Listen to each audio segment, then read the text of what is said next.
Even those who have never picked up a controller in their life will probably recognize the title, The Legend of Zelda. They might mix Zelda up with the little green guy in the box art, but the fact that almost everyone knows about The Legend of Zelda speaks to its appropriately legendary status. The franchise that began in 1986 has never once dropped out of the public conscience over its 30-plus year history. Other than Super Mario, I don't know of many other video game series that can say the same. So what is it about the Zelda series that sets it apart from its contemporaries?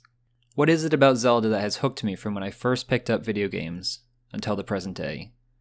I've already played just about every single Zelda game at one point or another, but to answer this question, I'm endeavoring to take a scenic route through the history of the franchise. I want to study the ways the series has grown and evolved, and identify the points where it went astray. With so many titles, each bringing something unique to the mix, it should be a fascinating journey. If this sounds half as exciting to you as it does to me, I hope you'll join me in this project. By my count, there currently are 16 mainline entries into the Zelda series. That total might not perfectly align with your number, so, for clarity, these are the titles that make up the Legend of Zelda series to me. The original Legend of Zelda, Zelda 2: Adventure of Link, A Link to the Past, Link's Awakening, Ocarina of Time, Majora's Mask, Oracle of Ages and Oracle of Seasons, The Wind Waker, The Minish Cap, Twilight Princess, Phantom Hourglass, Spirit Tracks, Skyward Sword, Link Between Worlds, and finally, Breath of the Wild. Yep, sure enough I count 16.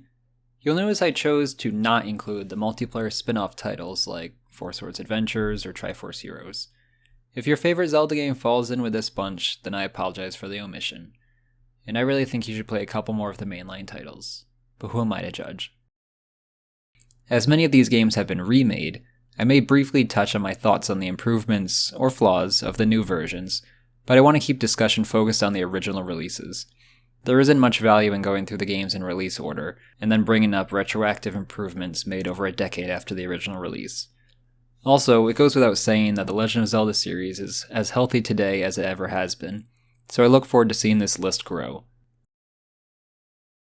It's fair to say that even with the first game, the topic of this video, the series was already an icon of gaming. The Legend of Zelda isn't a video game series that gradually gained its acclaim. No, right from the starting line, the original was proclaimed as one of the greatest games ever made. It was a runaway success for Nintendo as well, reaching sales exceeding 6.5 million copies on the NES. A typical popular game will often receive a sequel or two, but as you just found out, The Legend of Zelda has received 15 and counting. Let's dig a little deeper and see what makes this original title so special, and if it even holds up in the face of so many successors today. This is Austin Ashworth on the original Legend of Zelda game.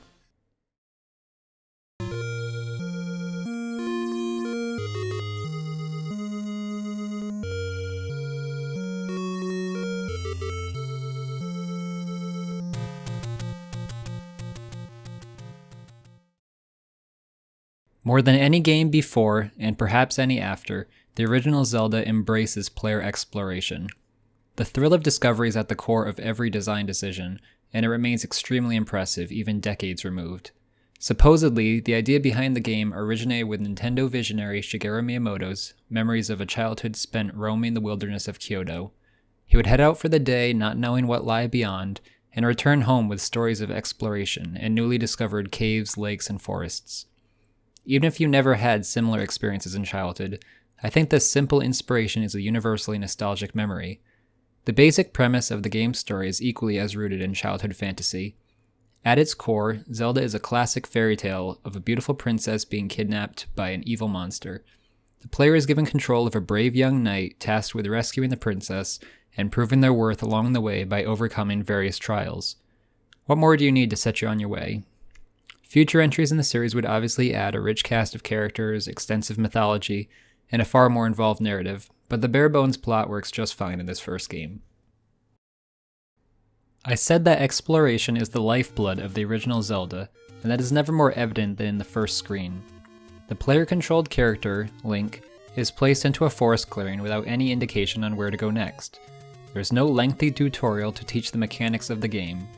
No quest marker to get the player moving in the right direction. The player is just presented with freedom. Many games, even many in the Zelda series, will literally take hours before handing control over to the player. The original Legend of Zelda game is refreshingly wide open from the first frame. The game trusts that your first impulse will be to check out the cave, and rewards you with the sword, along with the essential lesson that nothing will be just handed to you in this game. After acquiring the sword, you are given the option to head east to the ocean, north to the rocky mountainous region, or west to try your hand at some more difficult enemies in the woods. With very little exception, there is no limit to where you can explore right away. You may have difficulty navigating through some of the more maze-like areas, and you may encounter a couple swift game overs courtesy of the powerful late-game roadblock enemies, but the game does technically allow you to explore almost every pixel of the overworld, right from the onset. The overworld is comprised of a grid, 8x16, of screens for you to explore. Each screen logically fits in with the connected ones, so before long you'll have a solid mental map of the game world. In the absence of an in-game map, that little location indicator in the top left doesn't really count. It's essential that the player has some sense of direction. With 128 screens, there is plenty to explore, but it isn't unwieldy. Even newcomers will recognize areas upon revisit, and will eventually attain a general sense of how to reach any desired location. Knowledge of the map is essential for things like fairy fountains. Reloading the game after dying only gives the player 3 hearts, which is obviously not enough to prevent another quick death. There are a few screens on the map where the player can find a fairy that will fully restore Link's hearts for free, as often as you like. Knowing the quickest route to a fairy fountain at any point in the game is incredibly useful map awareness. If exploration is so integral to the experience, it would follow that there are discoveries to be made in the overworld. While there is a joy in just getting the lay of the land, it would feel empty without hidden secrets for players to uncover. Many screens will contain bombable walls, or burnable bushes, with helpful rewards, usually in the form of a stash of rupees. Remember that this is before the time when rupees became virtually worthless, so finding a stash of 10, 30, or even 100 rupees was actually a great boon. The lower purchasing power of a rupee also helps to incentivize defeating the various enemies populating Hyrule, rather than taking the easy path and avoiding combat. There are numerous shops scattered around Hyrule that offer healing potions, a more convenient, portable alternative to the fairy fountains, but purchasing these requires a healthy income. Helpful item upgrades like an improved shield that can block magic attacks can also be purchased, and these upgrades have an even steeper price, so rupees will always be in hot demand. Rupees are great, but an even better incentive for exploration is the heart piece. These are much less common, but much more helpful to the player, as they allow Link to endure more hits before death. There are a total of 5 heart pieces scattered about the overworld, and of those, 3 are hidden in the same way as the rupee stashes. Just bomb a particular wall tile or burn a specific bush. The remaining 2 are basically freebies, but are much more interesting. They require specific items that are already essential for progression, namely the raft and the ladder. These items are found in dungeons 3 and 4 respectively. Once the player obtains the items, they should remember passing by a screen with an obvious use for them. In the latter's case, the heart piece isn't even hidden, it's been in plain view all game. I like the implementation of these 2 heart pieces much more than the others because it's very rewarding to return to a screen that once stumped you, now that you have the tools for the job. Plus, these are difficult to miss. Most players will probably obtain both of these pieces, but it feels organic and not like the game just gave them out for free. Many criticisms have been levied against the original Legend of Zelda for requiring the player to bomb every wall and burn every bush, because there is nothing to indicate the walls that can be bombed and the bushes that can be burned. The process for uncovering these types of secrets is just a case of trial and error, and that isn't particularly intelligent design.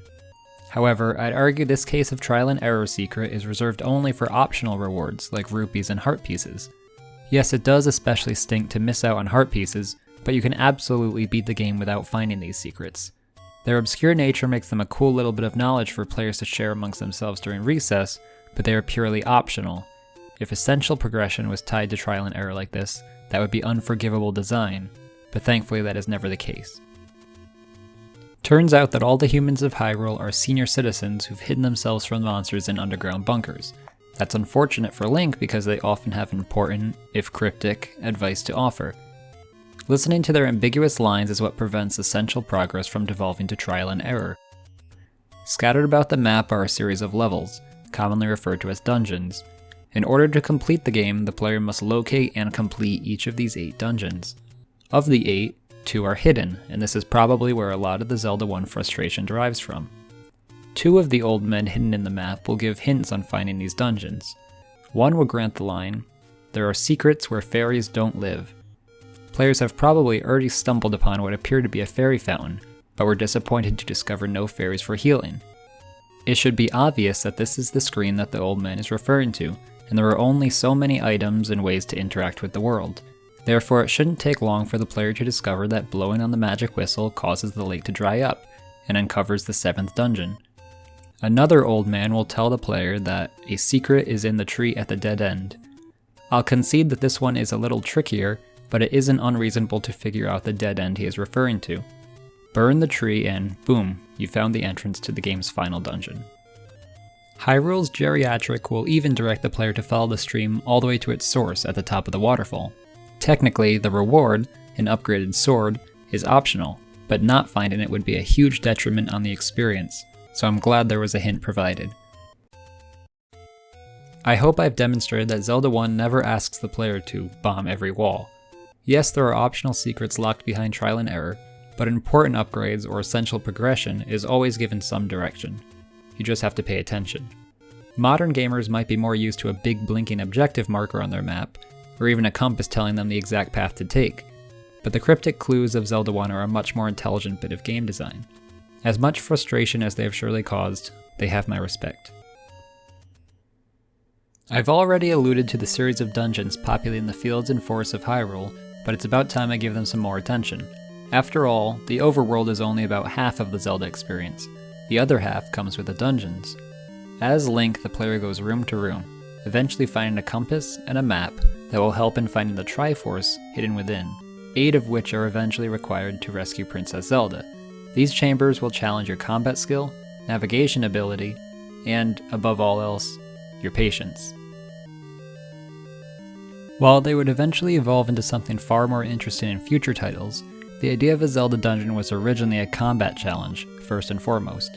The dungeons in this game grow to become quite labyrinthian, and especially in the later levels, you will spend a lot of time wandering about trying to find your way. The difficulty in navigation would be welcome, if not for the way the game populates each dungeon room. The majority of the rooms you must pass through are home to a cluster of enemies. Unlike the encounters in the overworld, where enemies can usually be avoided, often the next room of the dungeon won't open until each monster is defeated. Big deal, right? So you slash up a couple of baddies and continue on your way. Well, now is the best opportunity to bring up my issues with the combat in this game. Movement is only possible in the 4 cardinal directions. You've probably noticed by now that Link doesn't swing his sword in an arc, like one might expect. Instead, he stabs straight in front of him with a pitiful range. Contact with an enemy causes Link to take damage, but you are forced to get right up in the enemy's face in order to deal damage of your own with the sword. Due to the sword's narrow range, it's extremely difficult to avoid trading hits with monsters. Usually the way around this is to approach from a perpendicular angle from the enemy's movement path, and attack when your paths intersect. But the monsters are erratic, and their movement path can change without a moment's notice. With only 4 directions of movement for Link, he can never comfortably attack with his sword from a safe position because enemies in his range can always instantly turn and walk into him. The solution for this would have been the implementation of a sword swing. Then, with the correct timing, players would be able to hit enemies at the extremes of Link's sword arc while remaining out of harm's way themselves. This is the way that every other top-down Zelda game handles the sword, and its omission is a huge blight on Zelda 1. I will give the game credit for its incorporation of the various items obtained in your journey into combat. While his sword is always the cornerstone of Link's kit, he can also use items like the boomerang, bow, and bombs to fill out his arsenal. With the exception of the boomerang, which functions more as a stun than a damage dealer anyway, each of these items are a limited consumable, so you really do have to rely on the sword unfortunately. Nevertheless, the implementation of supplementary weapons is commendable. The basis for top-down Zelda is here, but it's in much needed refinement future games would implement. A more flexible sword attack would ease some of the frustration in Zelda 1's combat, but that doesn't solve the game's antiquated idea of combat ramping. The way the game elevates difficulty in later dungeons is by just flooding the screen with all the most dangerous enemies. Sprinkle in some obstacles to further limit Link's already stiff movement, and just avoiding damage from all the monsters is challenge enough, let alone defeating them. When considering the limitations in play, the player is just simply not given the tools necessary for fights like this. Checkmark on the difficult part, and the infuriatingly frustrating part. Each fight blurs into the last, except this one has one more Wizrobe. Man, I just hate these guys. Each dungeon culminates with a boss battle against a single souped-up monster. These might not be as difficult as some of the mobs you just faced, but have a much more memorable and enjoyable fight.